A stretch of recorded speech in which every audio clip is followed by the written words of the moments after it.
முன்னேற்ற கழக ஆட்சியில் கொண்டு வரப்பட்டு திராவிட முன்னேற்ற கழக ஆட்சியில் நிறுத்தப்பட்ட திட்டங்கள் அனைத்தும் நிறைவேற்றப்படும் என்று ஏற்கனவே தெரிவிச்சிட்டேன். நீங்க கூட மடிக்கணினி திட்டம், இந்த மடிக்கணினி திட்டம் இது மாண்புமிகு தெய்வம் புரட்சித் தலைவி அம்மா அவர்கள் தமிழகத்தினுடைய முதலமைச்சராக அரியணையில் இருக்கின்ற பொழுது அரசு பள்ளியில் படிக்கின்ற மாணவர்கள், அந்த மாணவர்கள் திறமையானவர்களாக அறிவுபூர்வமான மாணவர்களாக விஞ்ஞான கல்வி கிடைக்க வேண்டும் என்ற அடிப்படையில் சுமார் 52,36,000 மாணவ மாணவிகளுக்கு விலையில்லா மடிக்கணினி கொடுத்தோம். இந்த அரசு அப்படி நிறுத்திக்கிட்டு அதுக்கு பிறகு 4 ஆண்டு காலம் தொடர்ந்து சட்டமன்றத்தில் நாங்கள் இது வலியுறுத்தி வந்தோம். எங்களுடைய சட்டமன்ற வலியுறுத்தி வந்தாங்க. நாங்கள் தொலைக்காட்சி மூலமாக எங்களுடைய கருத்தை தெரிவித்தோம், அறிக்கையின் மூலமாக தெரிவித்தோம்.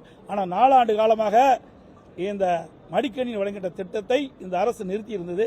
இப்போ இந்த அரசு தோல்வி பயத்தின் காரணமாக, திமுக கட்சி தோல்வி பயத்தின் காரணமாக, அடுத்த ஆண்டு நடைபெற்ற சட்டமன்ற தேர்தலில் தோல்வியுற்றுமோ என்ற அச்சத்தின் காரணமாக இப்பொழுது 10 லட்சம் கல்லூரி மாணவர்களுக்கு கொடுப்பதாக அறிவிச்சிருக்கிறாங்க.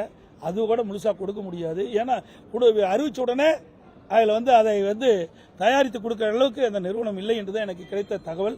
அது மட்டும் இல்லை, இதை வேண்டுமென்றே திட்டமிட்டு அந்த மாணவருடைய வாக்குகளை பெறுவதற்கு அந்த திட்டத்தை அறிவிச்சிருக்கிறாங்க.